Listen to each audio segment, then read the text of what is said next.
All right, well, we're going to power through. We're just going to keep going. We're just going to do it. We just have no other choice. We got to do it. We've just got to finish this thing.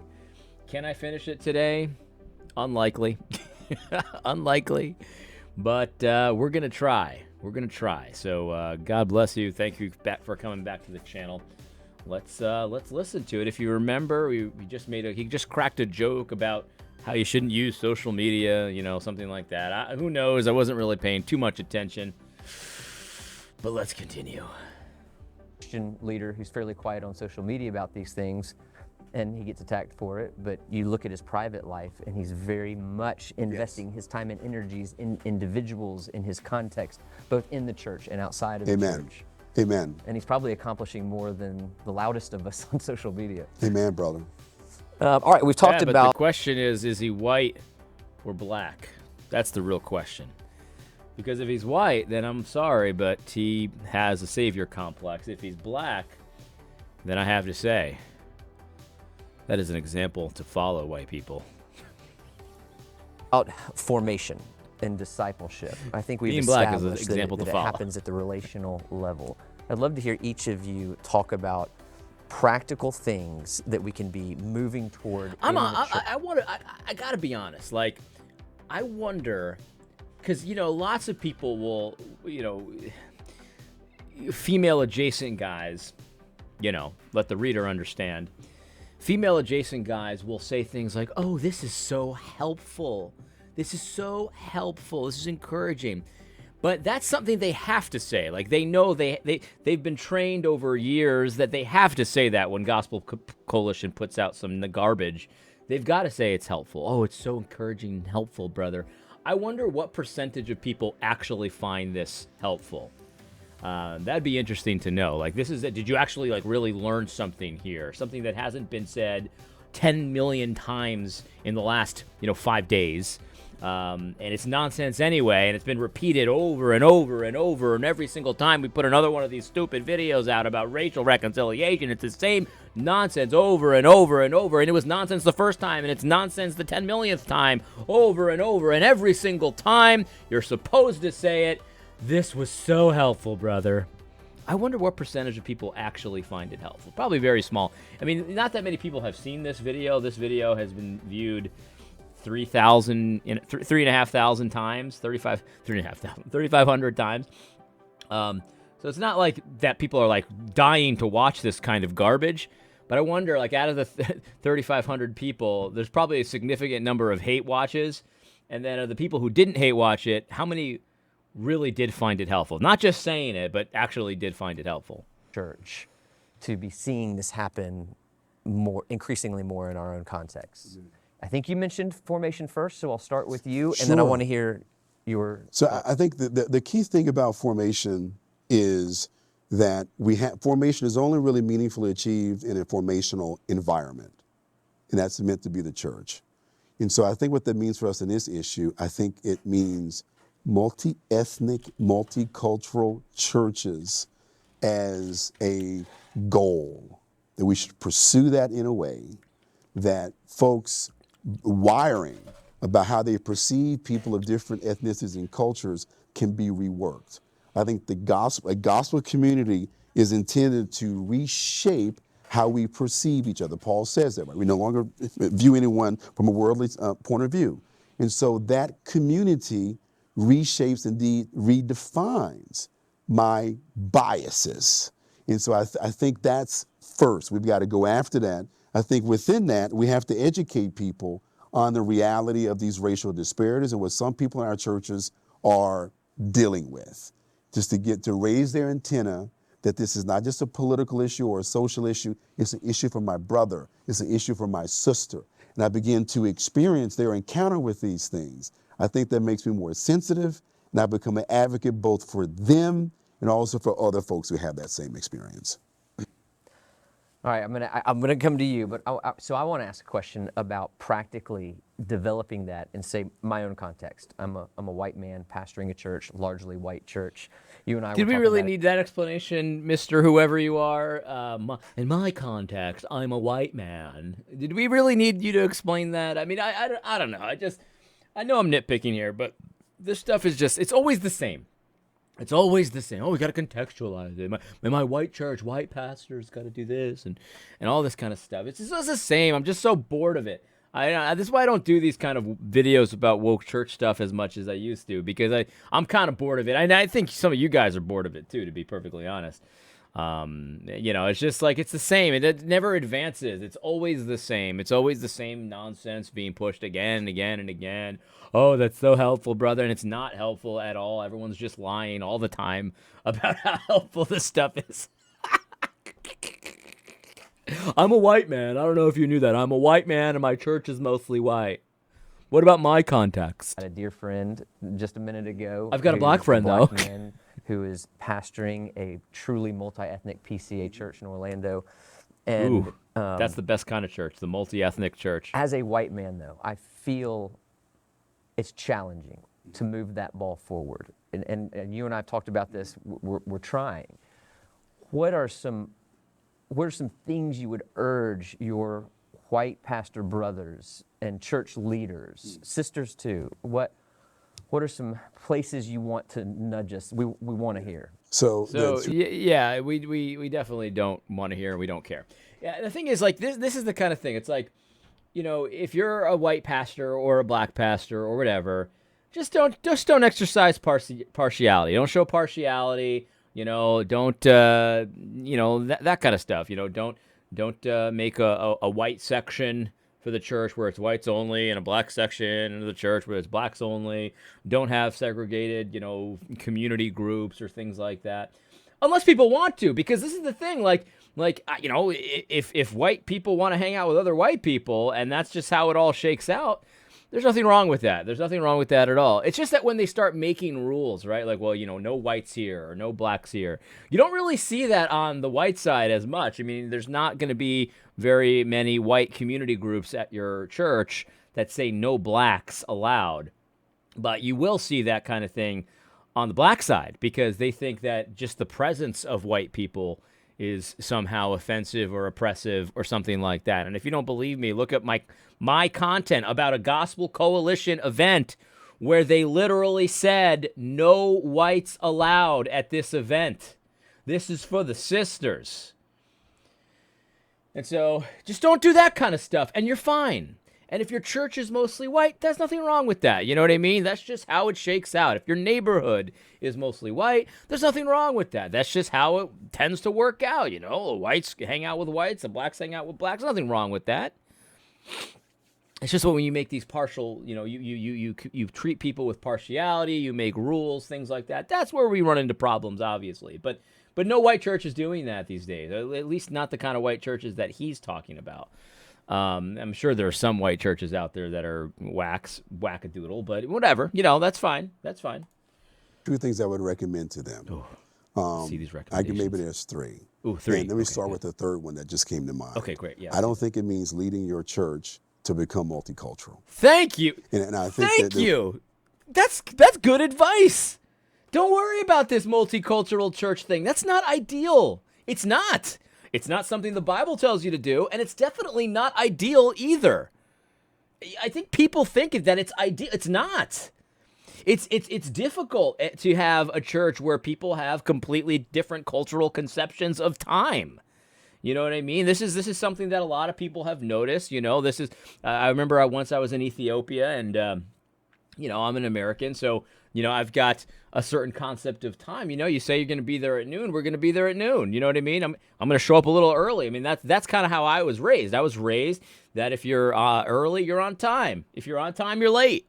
You know what I mean? I get that other people weren't, so I don't hold other people to that. But at the very least, if you say you're going to be here at noon, be here at noon. But I remember we had a guide, and he would say things like, Tina, and what he meant by that is, this is not America. And there, you say you'll be there at 12, maybe you roll in around 1. It's just a kind of a vague, sort of squishy concept of time, in my opinion. That's how they do it over there. It's not that it's wrong or bad, or I think it's inferior, of course, because I think it makes a lot of sense to say what you mean and mean what you say kind of thing. And I think it helps with business. It helps with things, appointments, things like that. But that's just not how they do it. And so imagine bringing an Ethiopian group and a white group together, and they say, great, the potluck's at noon. What time's the potluck actually? Nobody knows. Now, you can work through that stuff, of course. You can work through that, but it's not ideal necessarily. Like, people put this multicultural thing as if it's just this perfection, this ideal, this thing we all need to strive for. No, we actually really don't. We really don't. And that breaks people's brains to hear that. I know there are some people in this audience that'll hear that and think that sounds pretty racist, but it's just a fact. And this is the thing. It's like, if Ethiopians want to gather together in their own Ethiopian church and have whatever concept of time they want to have, there's nothing wrong with that. There's nothing wrong with that. And if a white person wants to go to that church, and they have to maybe adjust their expectations a little bit. When we say the potluck's at noon, I'm not gonna show up at noon and then get mad because nobody else is there. You know what I mean? Like, that's just not how it works. I don't know how American Ethiopians do it, but I would imagine there's some kind of difference. It's just ridiculous. And so it's like you don't expect. Like, listen, the whole idea of the multicultural ideal church. There's nothing wrong with having other cultures in your church, right? But this idea of the church itself has to be multicultural, and it's this ideal thing we all must strive for. It's the Revelation 7 ideal. It's just not true. It's just not true. And it's not ideal. The reason why I think it's not that, if it's a larger white church, is that you're probably going to end up creating an environment that's going to feel alien and perhaps hostile to people of color would come in there. So I think it's important not to try to diversify white spaces as a strategy for... Right, so it's he's got he's got the right advice, but the reasoning is all jacked up. It's like don't create the multi-ethnic church. Not because it's okay for you to have a white church. It's definitely not.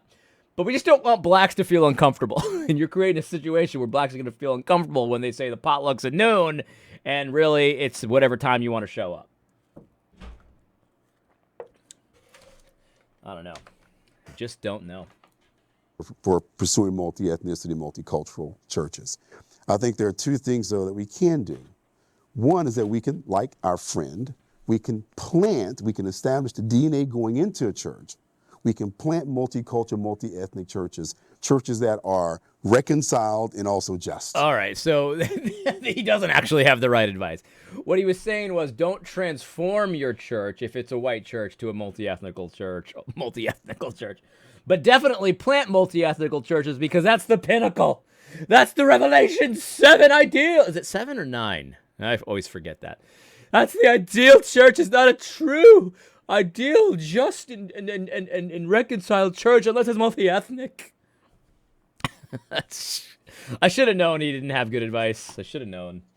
So I think we can plant those churches. Here's another thing that we can do that we don't talk about. Can we plant white churches? Can I just plant a white church? What if I just want to plant a white church, where, they listen to whatever white music they want, and they have white potlucks with casseroles. And, and they do white things like, I don't know, play bridge or something. What do white people do? I don't know. They've got emergency mayonnaise, things around everywhere, just in case you have food that's too spicy. You break it, you pull out the mayonnaise, everything's fine. That's what I imagine a white church being like. No, it's just a regular church. It's just an American church. This is the thing. Most American churches are white churches, and there's nothing wrong with that. There's nothing wrong with that. You can plant a white church if you want to. If you want to plant and it's the thing. The multi-ethnic church, of course, is just it's like a black or Latino church. Like that's what it really is. Like, a multi-ethnic church is just any church that's not white. So what he's saying is, if you're a white church, don't change your church to multi-ethnic. Just plant a black church or plant a Latino church. And he says it's multi-ethnic to make it sound good, but really it's you bending to the will of the cultural preferences of black people is really what it means. It's not about, we have an amalgamation melting pot, which again, that's not even ideal anyway, but he's not even talking about a melting pot. He's talking about white people bending to the will of whatever Latinos want to do or whatever blacks want to do. That's what a multi-ethnic church is in reality. So when we tell you the potluck's at noon, you better not show up at noon. I've even seen tweets like that where somebody says that you're oppressive or rude or something or racist if your black friend invites you to your party to a party and you show up on time. That's actually oppressive. I've seen Literal, I don't even remember who it was. It could have been Kyle Howard. I could be wrong about that, so I can't say definitively it was him. But just as psychotic as this guy. If you show up, your black friend invites you to a party, and you show up at the time he says the party is, you're a racist. That's problematic. That's concerning. That's troubling. People are sick, man. Enough. They're sick. I think that we can diversify largely Black and Latino churches. That's our church's story. Our church was planted as an African-American church. That was its definition. We are today a multicultural church, about 40% Black, about 35% white, and about 25% Latino, brown Latino. And so I think that the churches of color are safe spaces for everyone. Do you see? He just made explicit what I just said. White churches cannot be multicultural because it won't be a safe space for blacks and Latinos. But black churches and Latino churches, they can truly be multicultural because that's a safe space. And what that means is you are bending to our will, and therefore we feel safe. And that's a truly multi-ethnic church when you, white people, bend to our will, where we feel perfectly at home. But you, white people, can't have a multicultural church because we would have to be bending to your will. And that can't be truly ethnic. Do you see how evil this whole perspective is? It is pure, unadulterated, the exact sin of partiality that these people claim to be warring against. They commit every single day. This is what my book is about. They're the ultimate projection, the ultimate, doing the thing that they accuse you of, the ultimate crying out in pain as they strike you. These people are evil to the core. Well, at least their teaching is evil to the core. I don't know this man, so I can't say he's evil to the core. But his teaching is pure, unadulterated evil. This is the very thing that Paul would have lost his mind over. This is the very kind of thing that he speaks against in the scriptures. It's the very thing that that he reserves his harshest words for. It's evil stuff, guys. You see, I just said I didn't know he was going to say that. I don't watch these things before I comment on them. But you see, my commentary, I've just assessed the situation. I know what's going on. I didn't expect him to be explicit about it. He was explicit about it. You bend to our will, and that's how we achieve multiculturalism. It's not about you. Who cares what your preferences are? Look, the potluck's at 12. Tough luck. Good luck figuring out when the potluck is. And that's just a stupid example. I mean, it's a real example, but it's a stupid example. There's things like that throughout the life of the church. And white people will have to bend to our will if we're going to truly achieve the Revelation 7 perfection of multicultural churches. It's all a scam. It's all a bamboozle. It's all a flim-flam. It's all fugazi. Existentially. So if a white brother or sister comes in, they're not going to get hurt there. It could happen because these are human beings. But largely, it's a Yeah, but who cares? I mean, seriously, who cares if white people get her? I mean, tough luck. I mean, you gotta, if you're making an omelet, you gotta crack a few eggs, right? White eggs. Don't be cracking those brown eggs around here. Yes, sir. We don't be cracking no brown eggs around here. Place for everyone. You see how evil it is? And he says it with a smile. He says it with a smug conviction. He says it. You would think he has the moral high ground here. He's totally confident in his partiality. He's totally confident in his evil teachings. He's not embarrassed about them. He can't blush. He thinks this is good. He's calling this holy and righteous. This is twisted. This is pretty twisted. Honestly, in the last episode, I said these are the most delusional people out there, or debaters out there. But man, like, I did not expect him to be this flippant about this evil. And it's also less likely to have these culture wars inside the church around issues like racial justice. And so I think those two things, I think planting those churches, I think diversifying churches of color, and I think in white churches kind of educating your people on the issues can be done without change the church, which will lead to conflict, tension, and resistance. That's a good word. Thank you. All right, formation and discipleship. He said it all. I mean, he said, again, it's about whites bending to the will of blacks and browns, the preferences of blacks and browns. It's not about any reconciliation. It's about doing the will of people who want your stuff. That's what it is. They want your resources. They want everything. They want you to lay aside everything that you've done traditionally and embrace what. And if you don't, you might not even have the Holy Spirit. Simple as that. Simple as that. To move both reconciliation and justice forward in the context of our local church. What advice do you have? Yeah, so as I think about that question, I mean, I think two things come to mind. And, I'm not a theologian. I don't even play one on TV. Oops. But, one thing that I think that we get things right as Christians that they're not getting around the rest of the world is the nature of what humans are. Because of our idea of depravity, we know that humans are of great worth and depraved, whereas in a humanist philosophy, only humans are of great worth. Which means that we know in interacting with others, well, first, human depravity, the doctrine of human depravity always starts with me. It always starts with me, and then I understand others. So it doesn't, hey, y'all are deprived, you need to, no, if I really understand that doctrine, it means I need to learn from everyone else.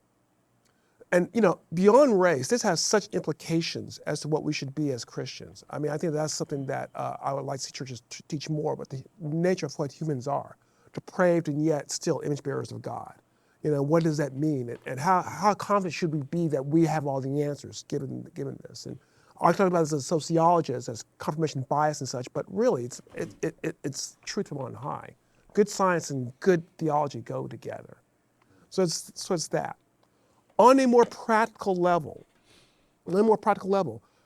I think that we need to try to live a lifestyle that is more collaborative in our conversations and inclusive.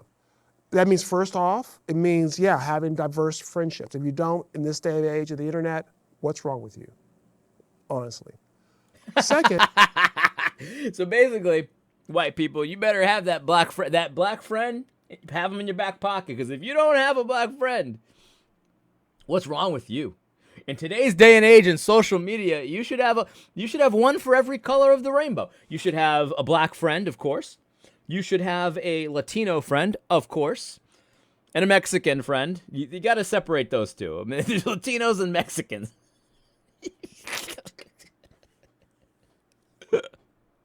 You need to have a Chinese friend and a Korean friend and a Japanese friend, and you better have an Indian friend. You got to have what's wrong with you? If you don't, you might be one of those Nazis that I've heard all this about. You got to have a diverse friendship. And to be willing to have the conversation. My best friend not in high school, in college, was a white guy. We talked about God, we talked about girls, we talked about politics, we talked about everything but race. I had another friend who was a Hispanic, I wasn't as close, but we talked about racial issues. That's on me, that I was unwilling to have the conversation. He did not ever push it away, okay? I don't want to blame him. That was me. I was unwilling to have the conversation. We have to be willing to have the conversation when it comes up in the Listen, guys, when you're I know that you're working hard out there, and you'd like nothing more than to just, hit up the local bar or maybe a cigar shop if that's your thing. Or maybe you don't like either of those kinds of vices and, you just want to hang out and, I don't know, shoot pool or something. I know you want to chit-chat about, some lighter stuff. You guys are working hard. You got a lot of stress and things like that. You want to talk about the game, last night or something. Fishing, things like that. But no. What you got to do with your off time with your friends, your best friends, is talk about racial disparities. That's the thing you need to talk about. Like when I get together with my friends, I just hung out with a friend the other day. We went to the cigar lounge. I got a nice Dominican cigar. It was wonderful. I'm really into Dominican stuff now. That's the thing. Anyway, what we did was we talked about racial disparities. And I really let him have it because he's a white guy and he's got he's just a white guy. I'm just gonna say he's white. You know what I'm talking about, right? He's white. And we just talked about racial disparities. And you know, honestly, like, if you're not doing that, what is, in this day and age, with all the racial tensions out there, what is wrong with you? It's just unbelievable. Can you imagine being friends with these guys? Hey, did you see the game last night? Oh yeah, you know I didn't see the game, but I was really thinking about the wealth income gap. Yeah, the wealth income gap and how white people are the devil. What do you think? Man, it's not when you meet someone and say, hey, let's talk about race. But when it comes up in an appropriate manner, we have to have the conversation so we can understand each other. Not conversations to to beat people down or anything like that. So Look, I'm not trying to beat you down. I'm just trying to say that white people are the devil, and that so you can understand me more. That's why I don't have a lot of stuff. Like, look, I would love to have a bass boat too, but I can't have one because white people have been holding me down. They hold me down, man. And I'm not trying to browbeat you. I'm not saying you need to do anything. I want you to understand me. Like, I would be, I probably have as much money as Donald Trump right now if it wasn't for the white man holding me down. That's the thing. The white man be holding me down. Not trying to browbeat you though. Understand one another, to use principles of collaboration so that we can build rapport and understand where they're coming from and agree when they have a good point and these sort of things. We need to engage in those conversations. And over time, we need to build communities. We need to build organizations that promote this sort of idea. I think that this idea goes against what the world is saying. What?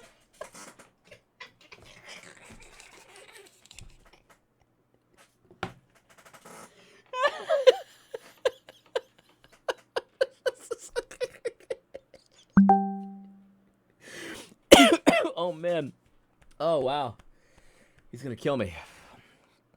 He thinks that the idea that we should collaborate and we should all be reconciled and the races should get along and we should be against racism and we should be, you know, forget about the disparity or not worried about the disparities. That's actually against what the world is saying. Yeah, I know every single politician that is against Christ and for abortion and for the most evil doctrines out there, the LGBT stuff, all the depravity. They're also saying this, but that's somehow not the world. Don't know why, but the world is against this. The world is definitely against the idea of anti-racism and diversity, equity, and inclusion. It's really the solid conservative Christian right that is pushing this. It's really them. That's the thing. You know, it's Christians that are doing this, not the pagans. The pagans are against this. These guys really are. I'm not. This is not even hyperbole. There have been some horrible debaters on these good faith debates. We've done a bunch of them. These two are the most delusional that I've ever seen. These might be the most delusional gospel coalition people that I've ever seen, and that, my friends, is quite an achievement. That is a trophy. The most delusional gospel coalition presentation I have ever witnessed. I think so. And that's fine. Because I think the solution to racism resides in the church. We just have not done it. We instead have gone along with what the world has done. The world says be colorblind, we'll be colorblind. The world says do this, we'll do this. We need to set the agenda, which is working together with reconciliation, and as we do that, finding ways to achieve justice. I was just in the YMCA earlier, you know, I was pumping some iron, throwing plates around, you know, that kind of thing. And they actually had a banner right behind the counter that said something very similar. Oh, we got to just all collaborate. We all got to we're stronger together. We're stronger when you're united and collaborating. We're stronger together. Just exactly like the world is saying. Just like this guy's saying. But no, the world's not saying that. The world is not saying that. That is only in the church. The church has the answer, and it's just what the YMCA is saying, which is also, I guess technically it started as a Christian organization, but it's definitely not now, I'll tell you that. Pride flags everywhere. And, you know, one of the things that I just feel, you know, the only difference between Daryl and me, other than some minor things, is he approached this as, no, we have to have justice as we go along. And I'm saying, no, we have to have reconciliation as we go along. And we kind of both agree, we just came at it from different angles. The Google closed captions, it's usually spot on, dead accurate. it can't figure out what this guy is saying. This guy just mumbles and he talks nonsense. Wait, what was that? This guy's got. Why would they bring this guy onto this when we can't even speak? I just don't understand. I don't understand, but we're gonna end it there. We've got 7 minutes left. I guess we got to do another episode. God bless you. I hope you found this video helpful. God bless. Don't forget to tune in next week on Thursday for AD on the Fight, Laugh, Feast Network.